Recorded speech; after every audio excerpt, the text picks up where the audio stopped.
400 years ago, doctors could only study the human body by dissecting the dead. Today, scientists can recreate parts of the human body without ending a life. The tools have changed, the purpose has evolved, but the fascination with what lies beneath our skin remains the same. This is the story of one of the most unusual scientific collections in America, the Mütter Museum in Pennsylvania. Hidden within the historic halls of Philadelphia, the Mütter Museum is unlike any other museum in the United States. It is not filled with paintings or ancient artifacts. Instead, it holds preserved human organs, medical anomalies, and scientific specimens that tell the story of medicine's long and sometimes unsettling journey. The museum was established in 1863 as part of the College of Physicians of Philadelphia. At the time, medicine was still evolving. Doctors were searching for better ways to understand diseases, injuries, and the human body itself. Without modern imaging tools like X-rays or MRIs, the only way to truly learn was through direct observation. That is where Dr. Thomas Dent Mütter comes in. Thomas Dent Mütter was a pioneering surgeon in the 19th century. He believed that medical education should be visual and hands-on. Instead of relying only on textbooks, he collected specimens that could help students see real examples of diseases and physical conditions. His goal was simple: to improve medical knowledge and ultimately save lives. At first, the collection was small, a few preserved organs, bones, and medical tools, but over time it grew into something far more extensive and, to many, far more shocking. Walking into the museum today feels like stepping into another era. Glass cases line the walls, each containing preserved pieces of the human body.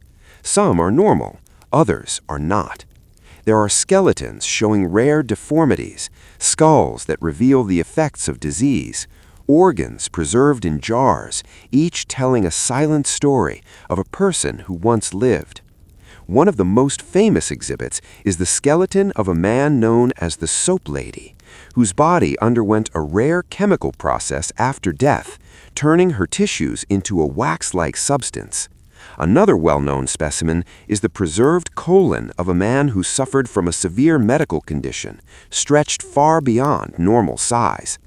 To some visitors, these displays are disturbing, but to scientists and medical professionals, they are invaluable, because each specimen represents a real case, a real person, and a real lesson.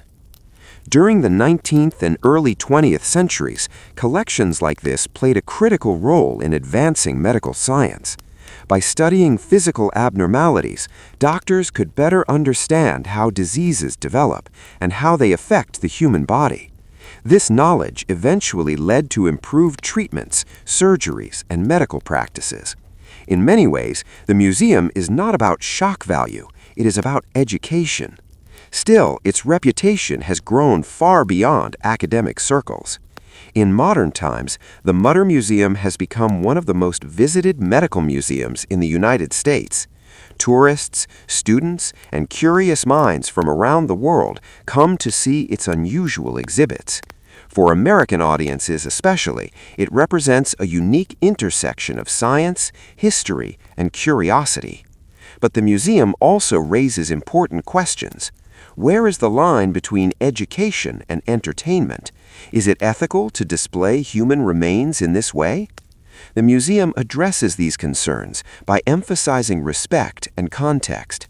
Each specimen is carefully preserved and presented with detailed information about its origin and purpose. The goal is not to sensationalize, but to inform. And yet the emotional impact is undeniable. Standing in front of these displays, visitors are often reminded of something deeply human, the fragility of the body. Bones can break, organs can fail, and yet, through science, understanding continues to grow. In recent years, technology has changed how we study the human body. Digital imaging, 3D modeling, and even bioengineering have opened new doors. Scientists can now create artificial tissues, simulate organs, and study diseases at a microscopic level. But despite all these advancements, places like the Mütter Museum remain relevant because they connect us to the past. They show us where medicine began and how far it has come. They remind us that every medical breakthrough is built on years of observation, experimentation, and sometimes uncomfortable truths. For viewers in the United States and beyond, the story of the Mütter Museum is not just about strange exhibits. It is about curiosity. It is about the human desire to understand itself. And perhaps most importantly, it is about progress. Because behind every preserved specimen, every bone, every organ, there is a story, a life once lived, a lesson once learned, and a reminder that even in the most unusual places, knowledge can be found. And sometimes, the most fascinating discoveries are the ones that make us look a little closer at ourselves.